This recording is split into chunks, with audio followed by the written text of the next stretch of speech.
good morning, everyone. Welcome to our Conversation in Good Faith podcast. This is Sunday after church when we all sleepy. So this is going to be one of the podcasts that you cannot miss. If you're in YouTube, you're going to see our faces, completely happy to be here after church. That I also read at. I'm lying. I got to go to confession after this because I'm completely exhausted. I'm tired. But we have, responsibilities to do. So, how always we said, subscribe, click the little button and the bell. We're already increasing in people in our YouTube channel and our audio podcast. So we're doing good. I have Vanessa with me today.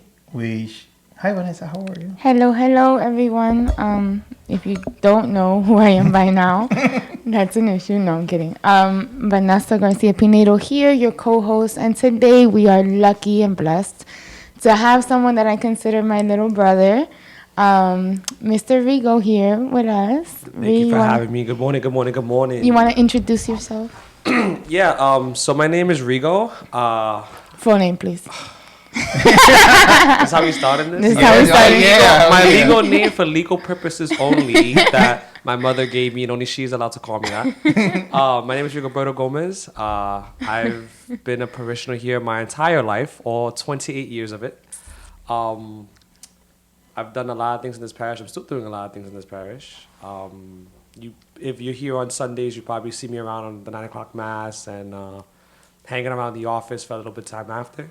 So if you see me, say what's up. I'm very friendly. I promise I don't bite. But yeah.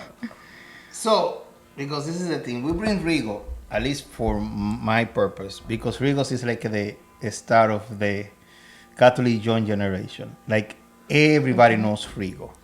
I go to Jornada, everybody knows Rigo. Rigos know everybody.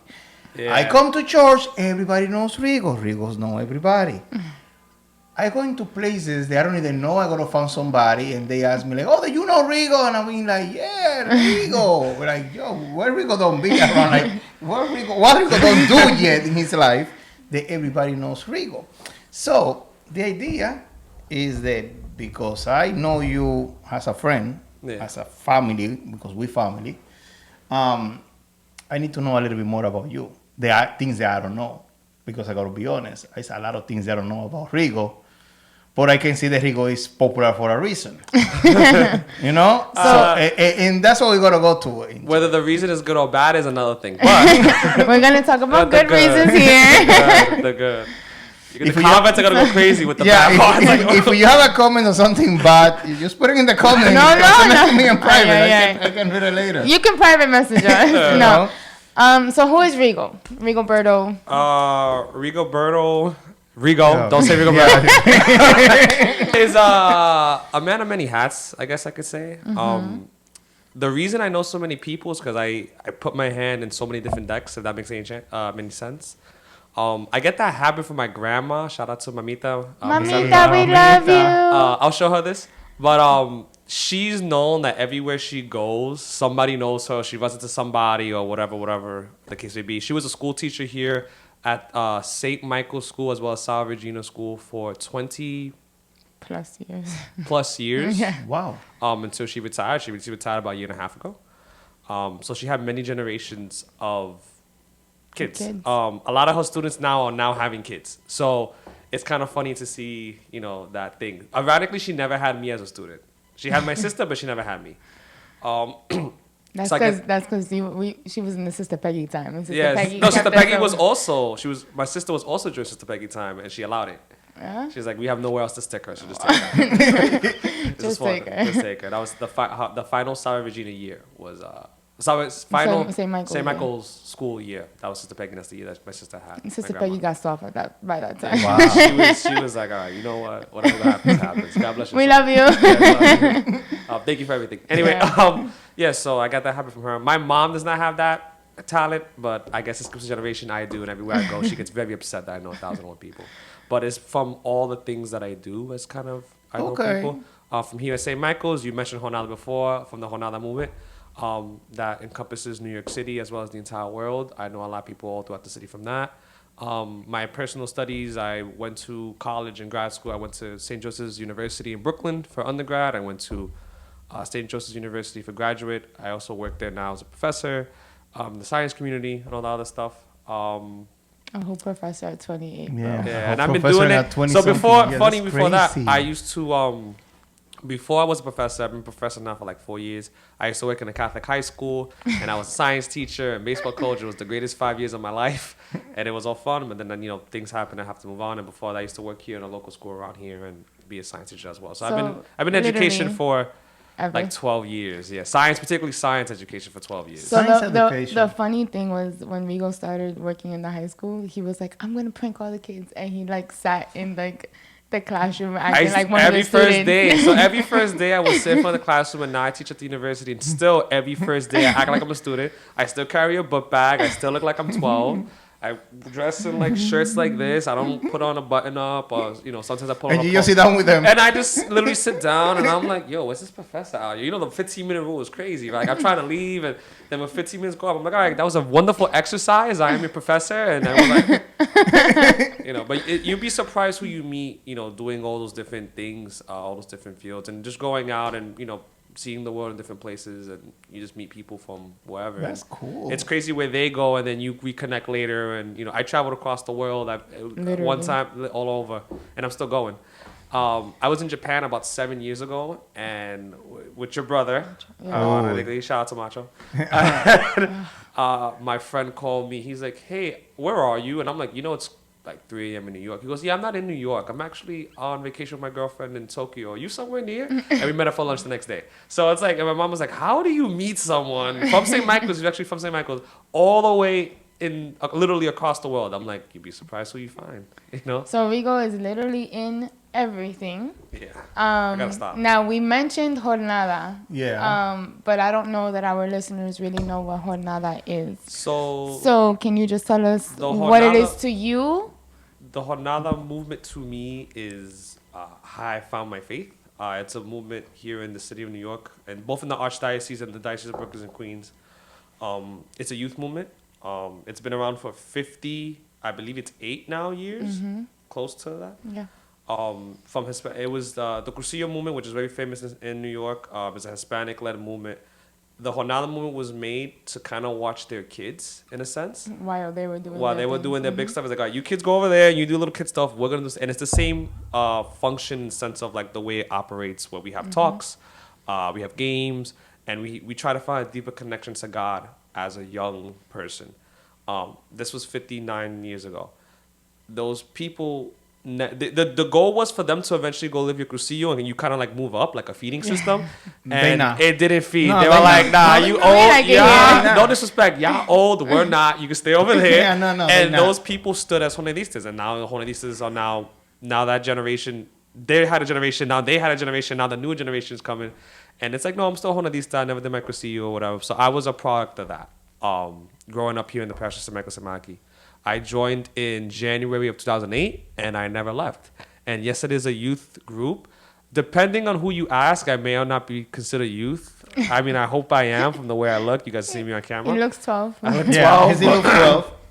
I look 12, but I never left. And there's a lot of jornalistas that were here at the parish, Vanessa being one of them, that she just never left. That, jornalistas for life, and this is where you stay.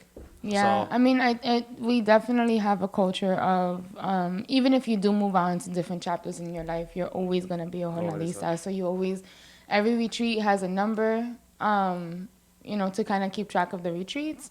So Yeah, like I you lived go jornada 165, Rigo lived 169. Oh, boys and girls are separated. Separated, so, yeah. So we have the boys are a little behind us. a lot behind you guys. I was trying to be nice. Nah, it's a lot. It's like 12, 13 now. But so, like, even if you do move on, there's even crucistas here that, will tell you, oh, yeah, I did, like, that, did the process of moving on. They were the They model. definitely- They were did the model and they followed the model. Yeah. But, I did jornada so-and-so, and then I went off and I did crucillo, because the crucillo also has, but their numbers are, like, They're like crazy. 625. They use They Roman up there. numerals for their jornadas. Yeah, that's how many no Crucillos disrespect. they are. That's how many crucillos are. Don't come for me. I'm sorry. They're going to come at my mom's door. But, So, aside from jornada, because like you said, you're around on Sundays. You're a lector. I'm a lector, yes. I'm a lector commentator. Were you ever altar server? Yes, I was an altar server here from, I think from 8 to 18. My age is 8 to 18. And then after 18, I was like, you know, I was the oldest one on staff at that point. I was the youngest on staff when I started, and I was the oldest on staff when I left. And I told the pastor at the time, I was like, I think it's time for me to, you know, hang it up. Move on. Yeah, And exactly. And they're like, why? You got to, and I'm like, I train so many. It's not even that. It's just more like, I would love to sit in the crowd. I haven't sat in the crowd in 10 years. So I'm like, I have no idea what it looks like to be from over like, there. I don't know what it looks like to look at you not from the back of your head. Yeah. You know? And he was like, okay, I'll try for 1 week. And I did for 1 week. And I'm like, this feels very weird. I felt almost naked that first week. Yeah. And I was like, let me try to get used to just sitting here and just learning to kind of listen and not be actively aware. Because at altar server, you're always... No, Yeah. it is. I feel it because it's hard. It's very hard. hard. It's hard for you being from serving in the altar many years and sit down in the pulpit. You don't Yeah. feel the same. You get jittery at a certain You point. get, yes. And you don't know how to turn off your head on a swivel, right? No. So like when you're in altar server, you're thinking about what you have to do next. Yeah. And then when you're sitting out watching the altar service, you're thinking about what they You have to do what they next have to do, or yeah. what they're not doing. Yeah. And you're like, I can't signal And you that- to like and that's the go get the worst. water. Go close the door. That Yeah. was my biggest Yeah. thing. They leave the back door open. Yeah.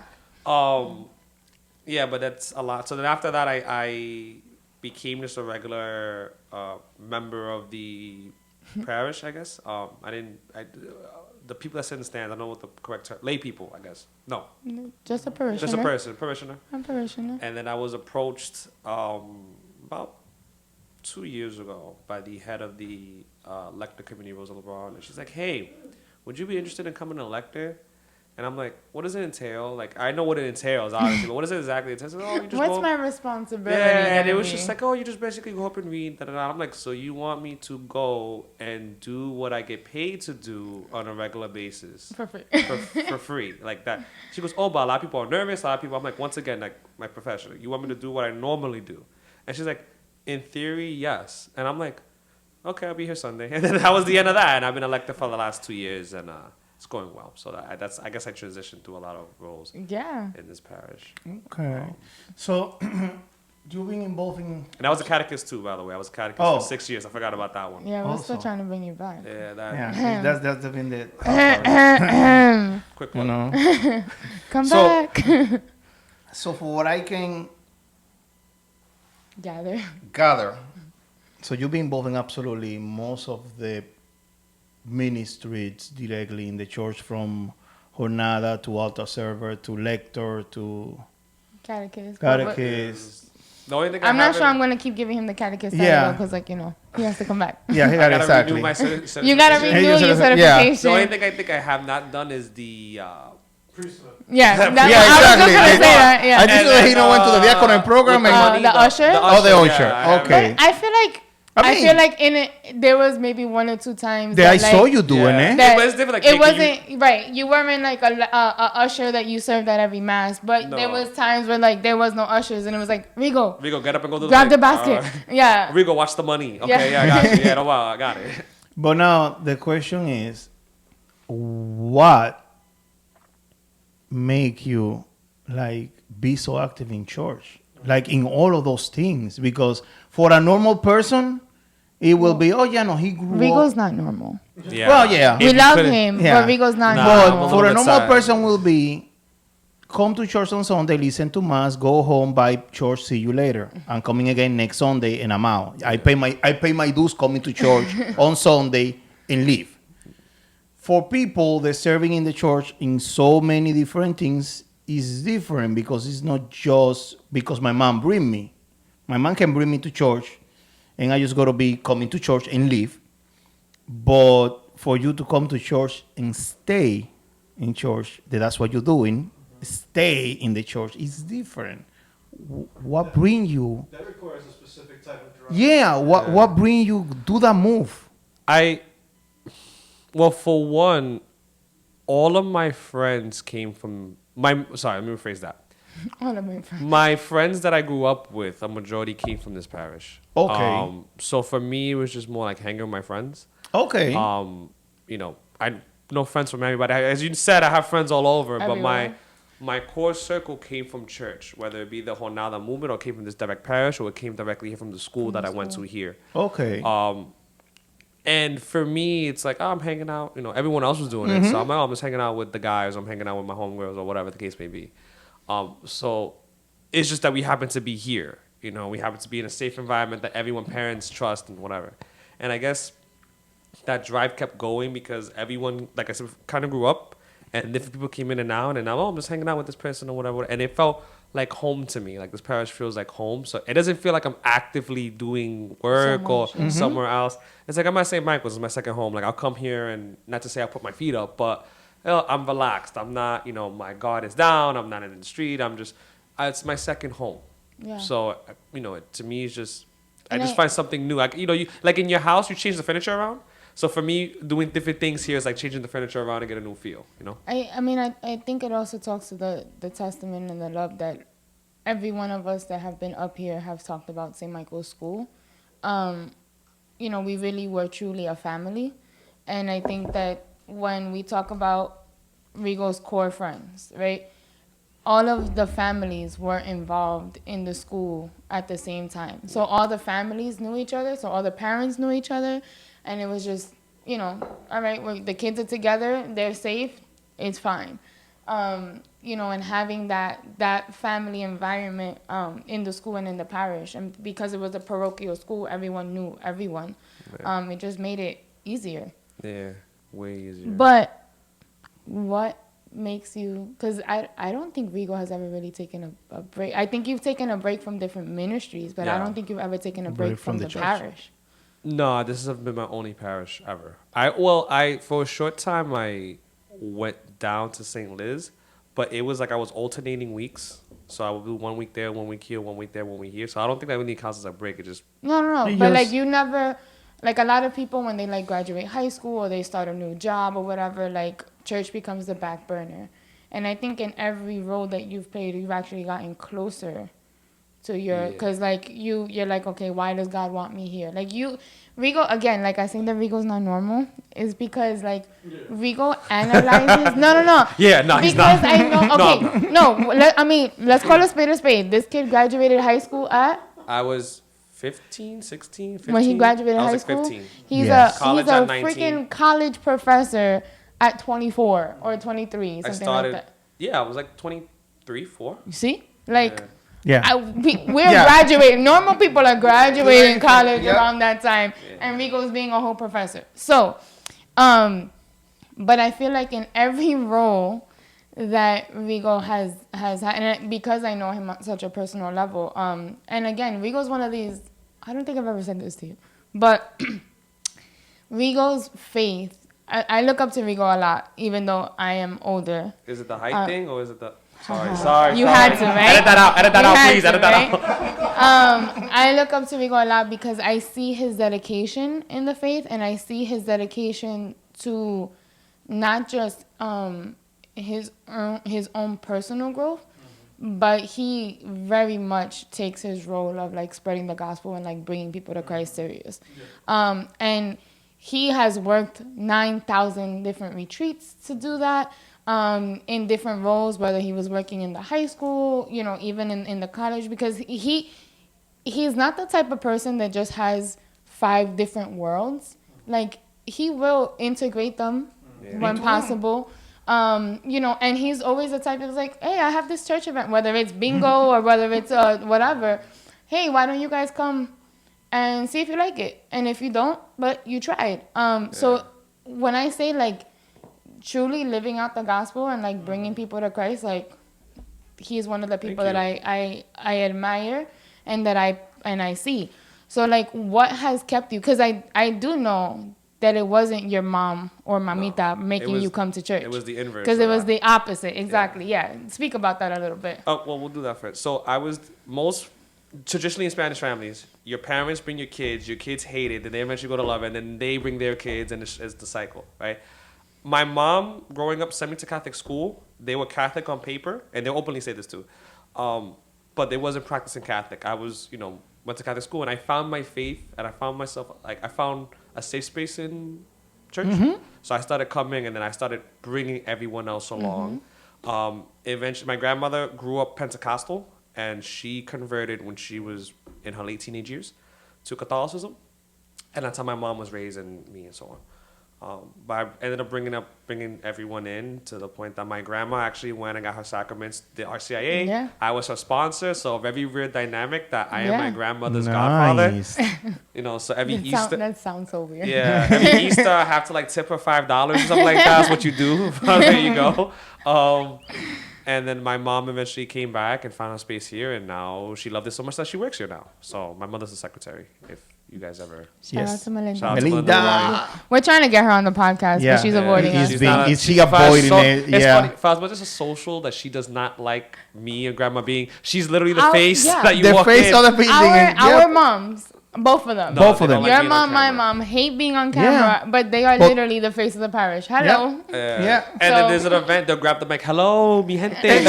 And Exactly. I'm like, All right, so guys, everyone, blow up the comments that you want to see Melinda and Barbara in action. Yes. We want Melinda. They should be We together, want that'd Barbara. Oh, I don't. That might be scary. That made me that'd be a scared. 2-hour long podcast. Oh, Lord. No, but yeah, so I brought everyone, so I did the inverse of that. Yeah. And hopefully, when Okay. one day, if I ever have my own family, I'll go back the normal way and bring everyone in. Yeah. So on and so on.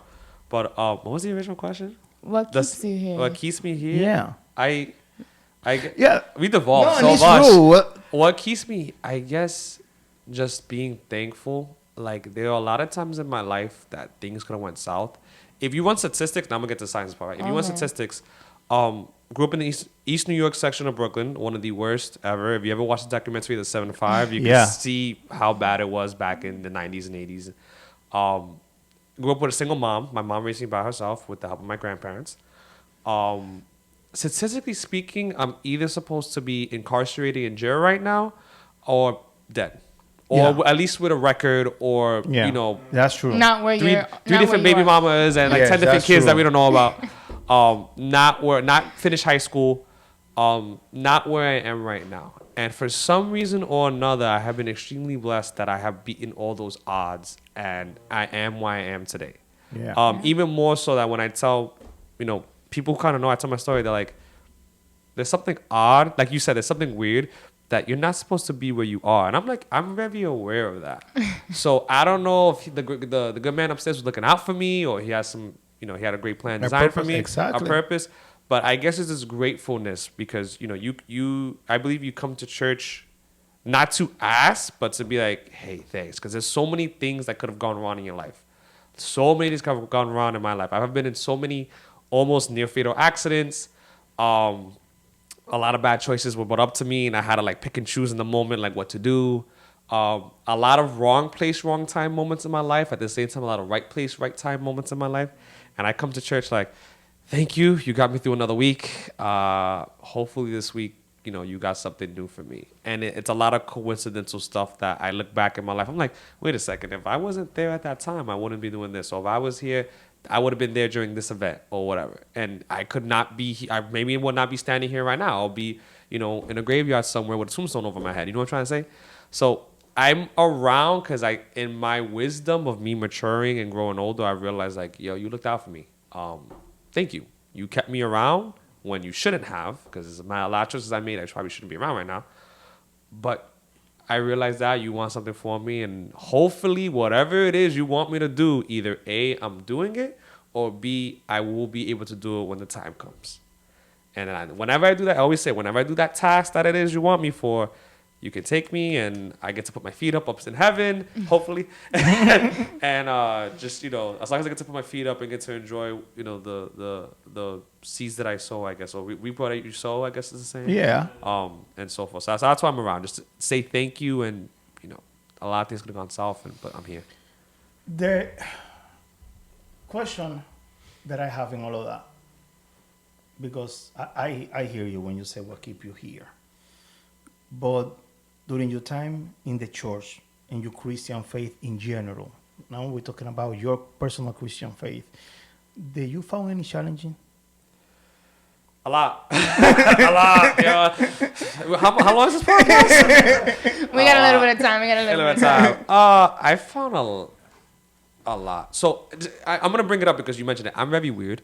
No, not you. Thanks. I did not know how to socialize growing up. I was the only child for the first 8 years of my life, and I have no cousins in my generation. My nearest cousin going older was born 24 years ahead of me, and then my next relative is my sister. My sister's 8 years my junior. There's no one in I grew No, up in with. between. Mm-hmm. So I grew up kind of like a loner for the first couple of years of my life, and through Jornada and through this parish, I learned how to socialize with others to become.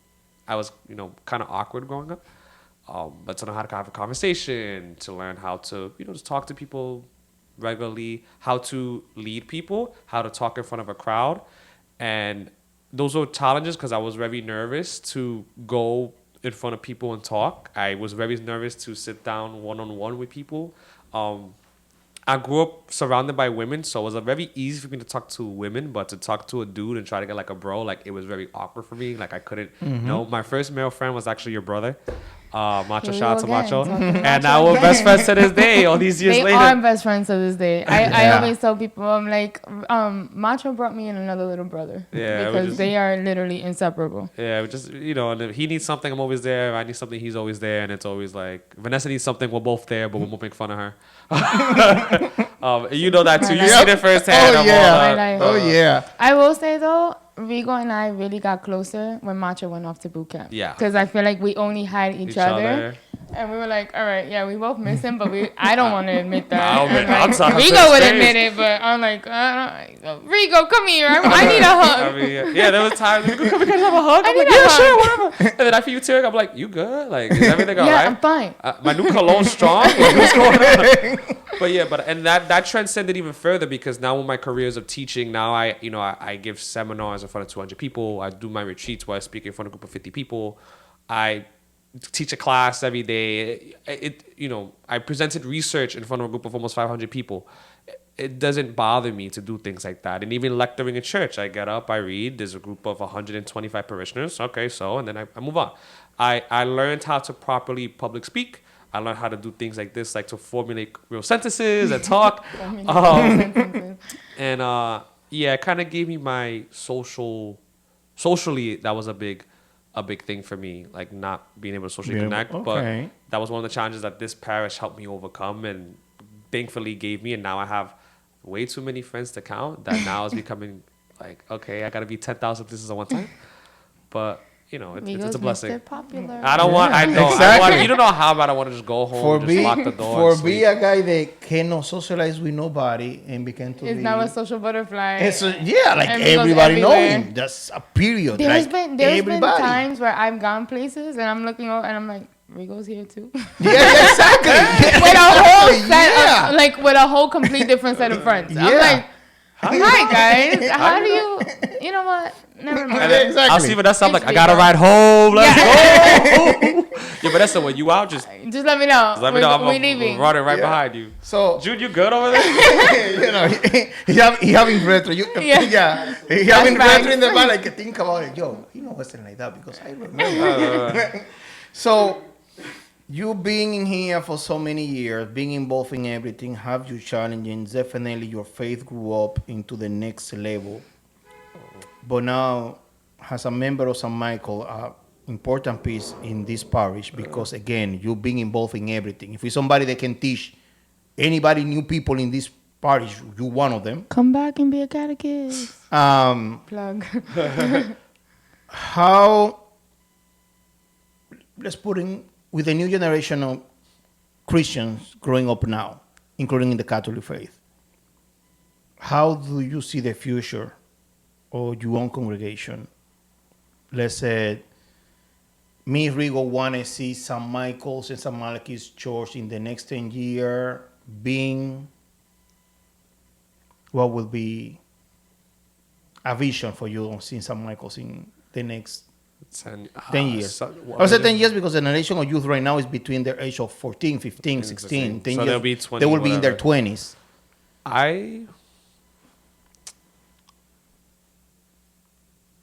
That is a deep question. I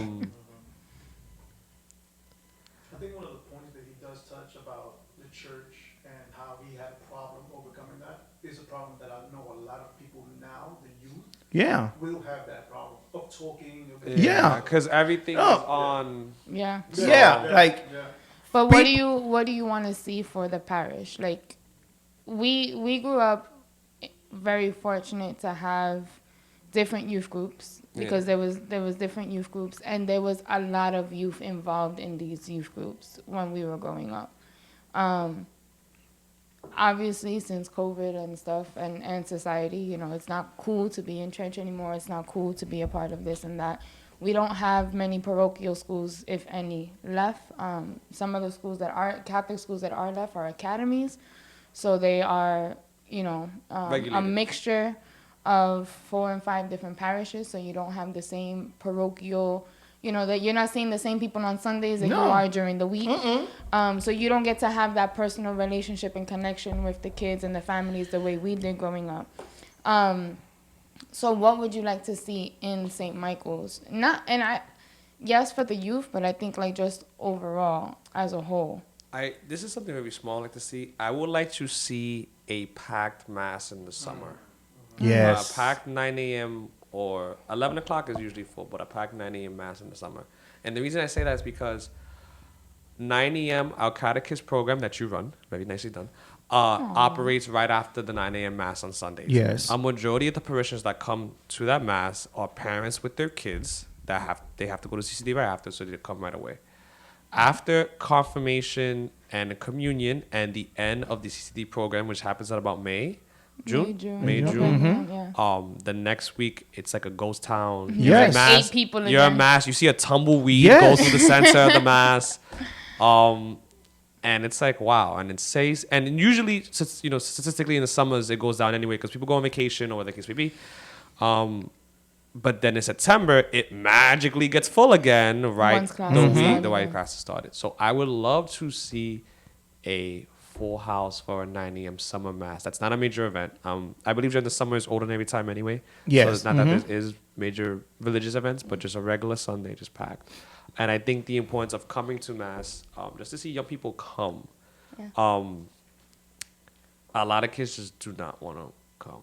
Yeah. Like it is a waste of an hour of my time. You get 1,440 hours in a week. And they're Not like, legal I do giving not. us I'm breakdown. sorry. No, You don't. I'm sorry. You get 1,440 minutes in a week. That was wrong. I'm sorry. Yeah. And it's like I do not want to waste 58 of them on.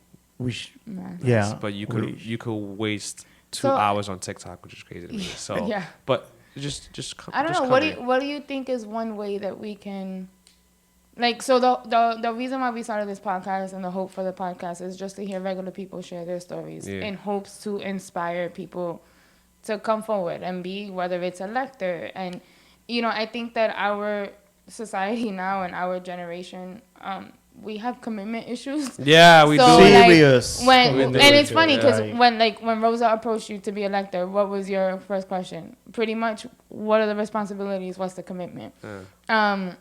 And I think it's hard, like, even to get people to commit to be altar servers or to be lectors, to be catechists. They're like, how long is the commitment? What, to get people involved, even to be a lector, because there's not much of a commitment. Like, you just have to show up on the days that you're scheduled, and you have like 1 or 2 trainings a year, and that's pretty much it. So it's a low commitment Yeah. position, I would say. And you're here for mass anyway. Anyway. You're not going out of extra time, right? So what do you think are different ways that us as a generation can try to reach out both to the younger and the older?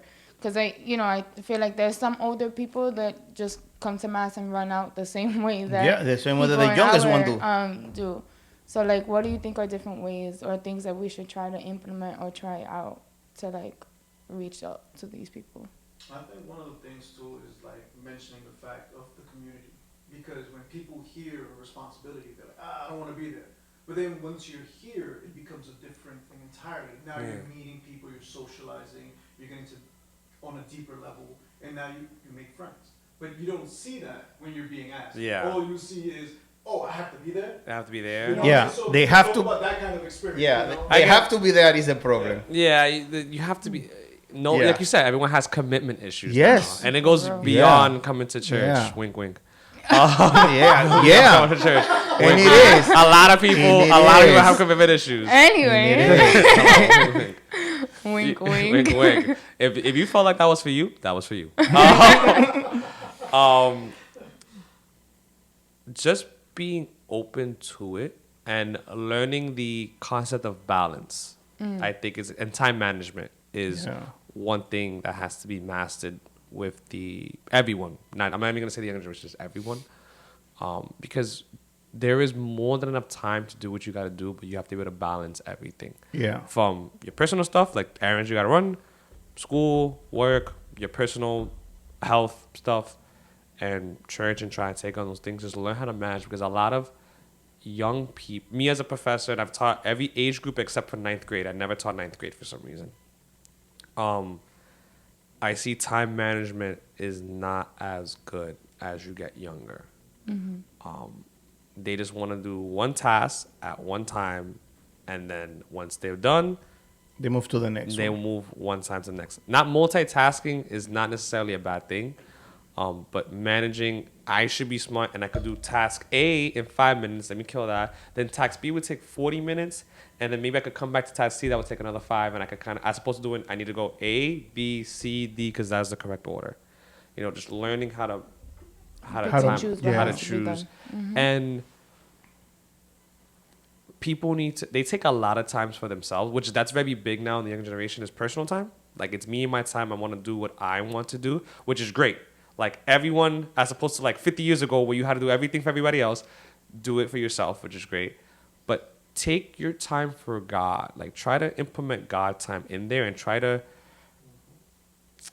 I don't want to say the word experiment, but try out different things to see what works. It's kind of like food. Mm-hmm. You know, if you only stick to one food your whole life, you're never going to enjoy all the flavors of the world. You know, let's have a mashed potatoes today. Let's try rice tomorrow, mac and cheese. Then we could try a steak. Then we could try our greens, and see what you like. Some people like fruits and vegetables. That's your thing. Some people like a nice filet mignon steak. That's your thing. Some people prefer soups. That's You know, the thing, shout out to yeah. your grandma making sancocho at 99-degree Oh my weather. God. I would still bring that up whenever. Literally. I was like, quick story. Went to Vanessa's grandparents' house in Pennsylvania. In July. In July. It was right before your birthday that year too. And your Bro, grandma like, grandma goes, got a yo, I'm whole gonna make orgasm. sancocho. And I'm like, yo, it's 102 We're degrees all outside. dying. Literally, Are you it was like one of the serious? hottest days ever. It was a heat wave. And we literally drove to Pennsylvania because they had. This was during COVID time. Yeah. Your And AC it broke or was- my AC yeah. broke? I think my AC broke. Your AC wasn't working. We didn't have the pool in the house yet, and we were dying. And I was like, you know what? Let's go to grandma's house. And we literally got in the car, drove 2.5 hours to the Poconos, and we get there, and grandma's like, yeah, estoy haciendo sancocho. And I'm like, Your face, it's the way your 100. First face of all, changed. I am not a super. I love sancocho made by like my family, but there's different ways to make sancocho. I don't eat everyone's sancocho, but I have never enjoyed a sancocho so much. No, Because I think we were all just like looking, because now my grandmother throws down in the kitchen. Yeah, Like she- everyone loves my grandmother's cooking. So we were all excited to go get grandma's cooking. And then when she said sancocho, we all just looked at each other like, Yo hago un sancocho. Yo, I remember your face went. Savaya's We face are went. literally- Savaya's just closed her eyes and was like, she did not just say that. And my sisters just looked up like, okay. we're literally eating y la gota de sudor are literally That sancocho was sliding the down. best. And We now, had Pero- to- now I could only have it. It's 102 degrees Pero outside. estaba bueno. That was Oh great. my God, If it it's was cold, delicious. you want sancocho? No, it's cold outside. I don't want that. When it's 98 degrees and the sun is beaming down, I'm like, That's someone's what the making sancocho is good. we're going to grandma's house to get sancocho. I still figure the landlord downstairs, she only does it in the summertime, and I'm like, yo, it's 98, and I smell it through like the vent. I'm like, let's go. They're like, why would you eat that now? It's hot. I'm like, nah, don't worry about it. But I had to try it out, right? You can't knock it till you try it. I feel like we have to teach that attitude. You Yes. can't knock it till you try it. Yes. Mind shift, And it for goes sure. beyond food, right? Because Yeah. it tries everything that's good for you one time. right? And if you don't like it, you could say you tried it and you could move on. Yeah. All right. So as we start to wrap up, go. I'm like, listen, Wait, go. only the ladies call me. Am I not a lady? That is true. Respect. So, you talked about a lot of the different roles that you play. And you talked about obviously how important your faith is to you. But how has it really, truly impacted and shaped your life? Gave me my career, helped me with my career, helped me get the jobs that I've gotten in my life. The people that I had the honor of being in their wedding. Let me say that. The people I've met along the way, I got the honor of being in you guys' wedding and lots of weddings. Literally, Rigo's like in a wedding every other In week. every single wedding. That's a funny joke. Mr. Popular, bro, for I real. don't I'm changing your listen. name. And the friends that I've gotten, because I've gone to Catholic school, I went to Catholic high school and college. The people I've met there, those are my lifelong friends. That I'm there for their baptisms and childbirths. Hopefully, if I ever get married, they'll be part of my wedding. And the day I go in the ground, they'll be the guys carrying the casket and putting me in there. And more so, the clarity I have as a person, because it's very easy to kind of be loony toony nowadays. Just the clarity that I'm able to wake up every day and be like, okay, like that's what I gotta do, and it's how I know how to do it. This is right and wrong, and so on and so on. I've been very blessed to, like I said, I'm very blessed to be in this parish and to teach me morally right and wrong, civilly right and wrong, and have so many different outlets. And it's just a blessing, many, many blessings that I've gotten from this parish, and that's why I'm still here. Because I got to find more. And my ultimate goal at the very end is to do nothing, if that makes any sense. To enjoy what I've done over the years. I'm kind of going through that now with Jornada, that I work so many Jornadas, and now the Jornada... You just want to enjoy how it's I going. now get to see everybody's fruits of your labor. Jornadas. The fruits of my labor. Everyone's Jornadas that I worked, now you're working Jornadas and you're passing it forward. My students, now they're becoming doctors. I have students now that are getting their pharmaceutical degrees and then police officers or whatever, and I run into them like, hey, I'm this. Thank you so much, though, for doing what you did, and now I get to enjoy that. I kind of want to come back to St. Michael's when I'm very old, do nothing, and just be like, oh, like I remember that guy when he... Kid. Yeah. And just sit there and just get to enjoy. And I think the ability to enjoy is such a wonderful gift that God does not give everyone, because even, I don't want to misquote this, when Moses let the Jews out of Egypt, and they got to the promised land, and basically Moses stood on the mountain at the border, and that's all he saw. And everyone went down, and he didn't get to go down, right? He didn't get to see the fruits of his labor of the Jews making a society in what is now Palestine and Israel. I hopefully get to go down my mountain and get to see what they make. So that's my ultimate goal at the end. But very many blessings of why I'm still here. So, first of all, I got to thank you. Thank you for having me. To open up with us. We love you. That's the idea out of the podcast, to get people to open up and just share their story, share their faith. I want you to take the camera that was right behind me and send a message for those people that maybe are still doubting and move and do that step. To just invite them to move forward. I think real quick for those out there, the hardest step you will ever take in your life is when you're a baby and you're taking the first one. But once you take that first one, what happens? Babies should start running, right? Take that first step, because once you do, you're out. Trust me. In January of 2008, it was hard for me to take that first step to accept that invitation from Louis LeBron and shout out to him, God bless his soul, to come to this parish as a group. And ever since I took that first step, I've been running ever since. So trust me, it's whatever you do in life way beyond church. If you're scared of doing it, just take the first step, because even if you trip and you fall, you could get right back up and keep running. So take the first step. Trust me, it's worth it. I think sometimes the biggest fear is about the first step, but then once you do it, you realize that you were your own worst enemy. Yeah. It wasn't as bad as you thought it And was. failure, the greatest inventions of our lifetime were made through constant failure. You got one good step out of 1,000 bad steps, but the one good step is what mattered. Don't be afraid to fail. It's how you learn. And that's coming from the professor, not even a religious guy. The scientist. The scientist. Trust me, failure is how you properly learn in this society. So thank you so much, Rigo, for coming on, Thank sharing you for your having story. me. I know that your story will inspire others because, like I say, and I probably will never say this publicly again, but you leave me in awe every time. Oh, So thank you. We got I that love recorded, you. right? Yeah, You yeah. can, that's why I'll gonna save never it? say it I'm gonna again, but you save it. can replay it as many I'm gonna times get the as you audio, want. put it as your ringtone. So whenever you call me, God. Rigo, you leave me in awe every time. No, thank you so much for having me. I'm always got you guys' service to do. You guys know, whoever's seeing Oh, this. so if- you're volunteering to be a catechist We're gonna again. talk about that next time. But if you see me around, for those listening, if you see me around, say, "Hey, what's up? I saw you in the podcast," and I'm always down to have a conversation, chat or whatever. Yes, So so. and thank you guys for all that y'all do because y'all doing a lot, even behind the scenes. June is doing my work. Yeah, back there. no, making the magic back Making the behind magic behind back. camera. Alright, so, So- we love you. Do all your little. Yeah, all the little things for the day. But remember, before you leaving, to subscribe to our channel. Just click the little bell. Follow us through our YouTube channel and our social media, and all of our we're calling podcast Channels. platforms. We in all of them. So like literally, we in absolutely all of them that you can imagine. So thank you all, and have a great day. Yeah.